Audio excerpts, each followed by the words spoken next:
When you and I are looking at the active deals that are in the marketplace, we know what's going on. We're pretty bullish on how the second half of 2024 is going to look from a leasing velocity standpoint.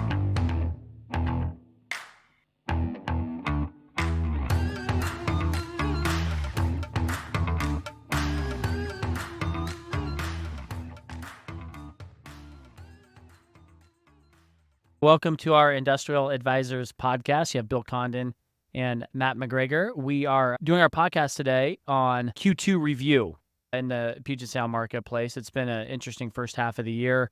We're calling it kind of the slow churn that is picking up momentum. So we'll dive into it. The first half of the year, you look at Q1 to Q2, vacancy is up in all submarkets. But there's a lot of deals that are in the market right now that I think is going to lead to a really good second half of the year for 2024. That's right. If we recorded this, I'd say 5 or 6 weeks ago, I feel like it would have been really an overall pretty negative podcast. It is really, I feel like the momentum is changing dramatically. So let's just get into the numbers and then we can talk about what that momentum is. But the numbers reflect a negative year to date, 1,365,000 square feet of negative absorption. We want to note that our competition is going to report a little different because Colliers changed per requests of clients. We changed last year to accrue vacancy when the deal is signed, right? As opposed to historically the way I think CoStar does it and some of our competition is they wait till it's occupied. Correct. We are looking at it from a perspective of when a deal is signed. So we may have accrued some leases back in the fourth quarter when they signed, right? And now our competition is showing them as occupying, right? So our number is going to be off. For example, I think one of our major competition is going to show a positive 350,000 feet of absorption year to date versus us negative 1.3 plus, right? Yeah. So that explains why our numbers are a little different. Yeah, and then as we just take a kind of a deeper dive into the submarket, so South Seattle has gone from 8% last quarter to 8.2% vacancy.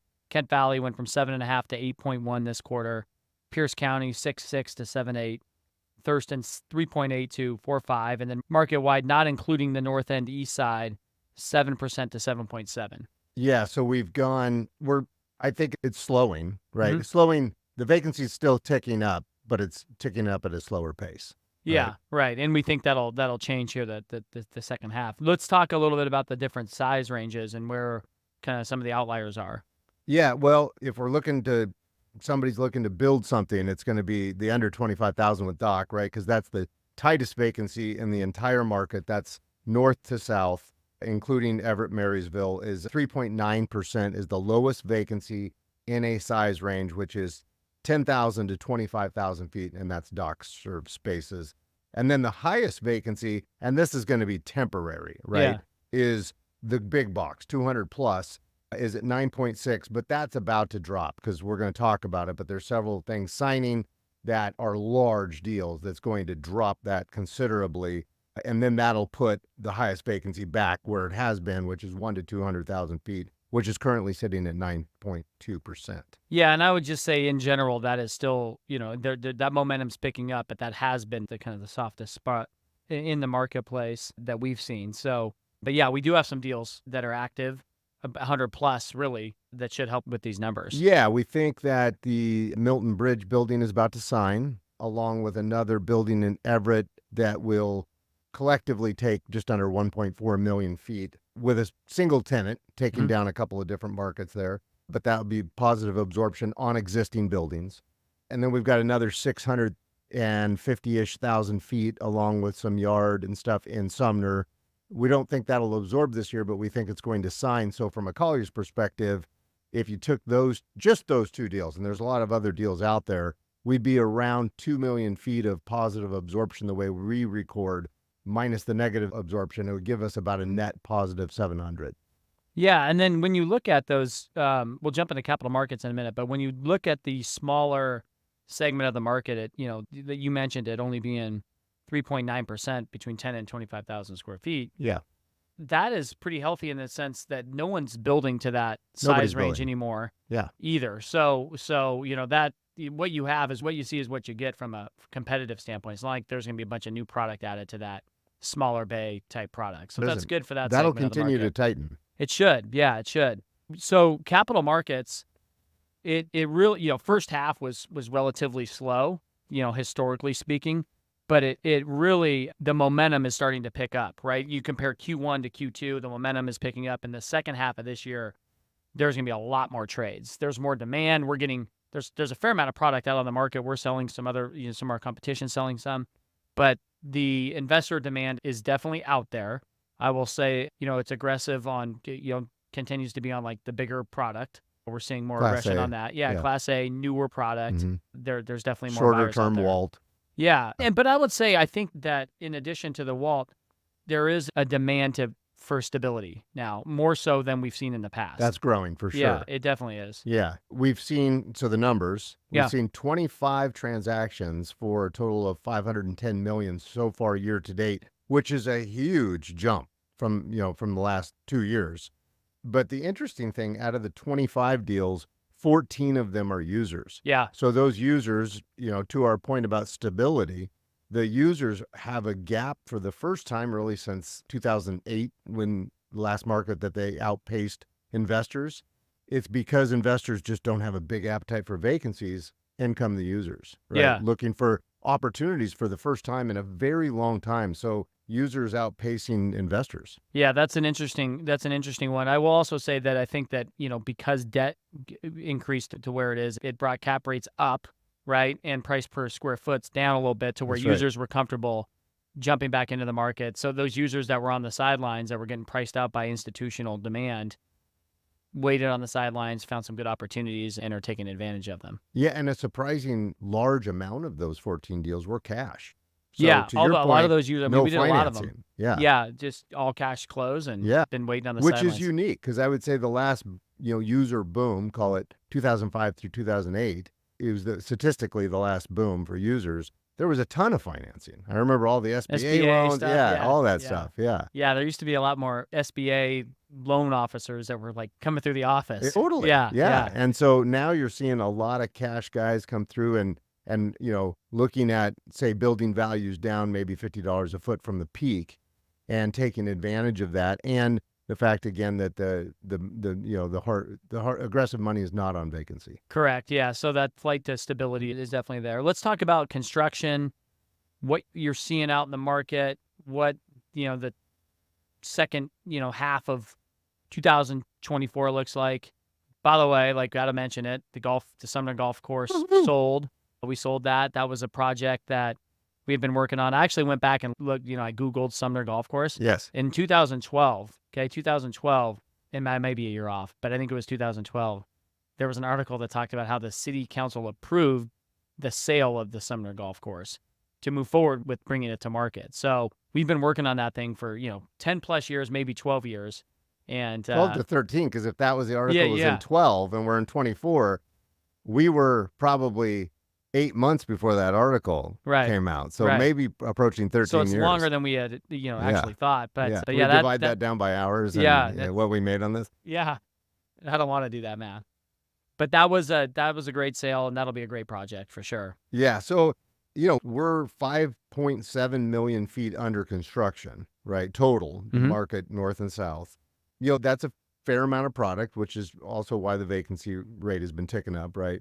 But I would say that the big box market still remains pretty good, right? Mostly with assuming Milton's going to sign the million footer, that really there's nobody in trouble. Like no bleeding performas, no long-term vacancies on the newer stuff, right? Yeah. On the big box stuff, say 200,000 square feet and greater. So that market remains pretty strong despite an increasing vacancy rate. I will say, though, the interesting thing is we had a very slow Q2 on starts with 0 starts. There was one right on the line in Frederickson. I think that's a 160,000 footer. It was right on line with when it started. But if you remove that one, 0 starts in Q2. And so we did a quick study to say, well, does that mean people pulled back, right? Because normally you'd have a lot of starts in Q2 because the weather. Yeah. So people usually want to start about in May, right? Yeah. It's go time. Even a little bit before that. And so that's a change. And so we looked to say, was this just coincidental, or were there a couple pullbacks? And there were only two, and they were smaller buildings. Mm-hmm. So we have two, we won't say who it is, but we have two that we have confirmed that they shelved it for a while. Yeah. And if you put those two deals together, you're only talking less than 400,000 feet of construction that said, you know what, we're going to hold off. Yeah. And both of those buildings would have been building into that 1 to 2 range. Right. And it may be the reason For sure. they're holding Yeah. off. But Yeah. yeah, so when you look at that, right, we're not overbuilding. Nope. There is good, although Well, you'd say 5.7 into a market that absorbs about 3.2. You're overbuilding a little bit. Yeah. But it's not going to dramatically change the correct. numbers And yet. with the momentum that we're seeing, I feel pretty good about how the second half is. No doubt. Because if you just looked at the numbers and you said, oh, well, vacancy's up across the board, right? And, we're building 6 million feet and, there'd be cause for concern. Whereas when you and I are looking at the active deals that are in the marketplace, we know what's going on. We're pretty bullish on how the second half of 2024 is going to look from a leasing velocity standpoint. Right. And speaking of deals, I was pleasantly surprised, and you too, in prepping for this podcast. We make a lot of calls to brokers, landlords, and tenants just to get a feel outside of our own opinion of what's going on out there. I think we were both taken aback with the activity suddenly in the last few weeks, kind of in that, call it 1 to 250 range. And the largest signing on this quarter was the Woodbridge site that we're on, That which we is in signed that with the undisclosed yeah. tenant. So that was the largest signing of the quarter. And it seems like, I was very surprised when we were doing the research for this, that the surge in the last few weeks in activity in that kind of 1 to 250 range. A lot of deals out there. It's needed. That seem real. Yeah, it's needed. Definitely needed. Yeah, it's definitely needed.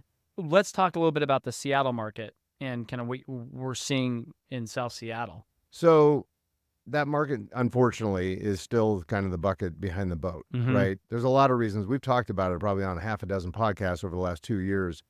Watching that vacancy raise, it's still the highest in the market. And I think it's just a combination of, obviously we got some new product there, right? Yeah. You got some multi-story that came off of COVID that just hasn't quite hit yet, right? Yeah. And that's not exclusive to Seattle. There's right. other markets where these buildings have gone in, and I'm talking the freight elevator type, Yeah, right? yeah, not the big. Yeah, that hasn't been as successful in markets where the vacancy rate's rising and there's opportunities for non-multi-story as opposed to why you built it, which was tight vacancy, so people will go into multi-story, right? So, and then with Seattle, you throw on some, political issues, homelessness, aging assets, and expensive rates, right? Yeah. All combine into a little bit of a slower market, has challenged that market. Yeah, and I think there's going to be some challenges for that market for the foreseeable future. Yes. Now, if you look at that market and, really the story of that market for the rest of this year is going to be the Trammell Crow building, the 700,000 footer, because all of a sudden that gets leased, the vacancy changes. That has a big impact on that particular market. It's not that big of a market anymore. That's right. A lot of that stuff's been rezoned. A lot of so anyway, that'll be an interesting one to track. But the bread and butter of that market's always been 15 to 25,000 square feet, and that's just a slow market down there right now. That's right. So we'll keep an eye on that. But all in all, we believe that while the first half of this year doesn't look great from a stat standpoint, the second half's going to be better. There's momentum, both from a leasing standpoint and from an investment standpoint. Our numbers are going to be up. I think there's going to be a lot more institutional investor trades, not as many user trades in the second half. I totally agree with that. So that number will not, investors will obviously outpace users second half of the year for sales, I think.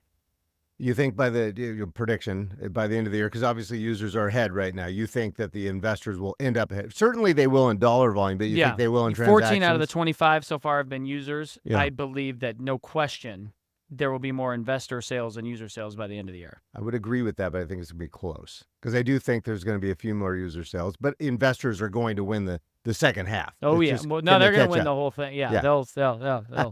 Yeah, I think the users are still going to be strong, but I agree with you that the investor pool, I mean, we're getting calls every day, people popping in, wanting to buy here. Well, and there's a handful of deals that we know about that'll trade Q3 that are all investor sales. For sure. So yep. Well, it'll be a great second half of the year, we think, and look forward to the ride with you all. Thank you very much.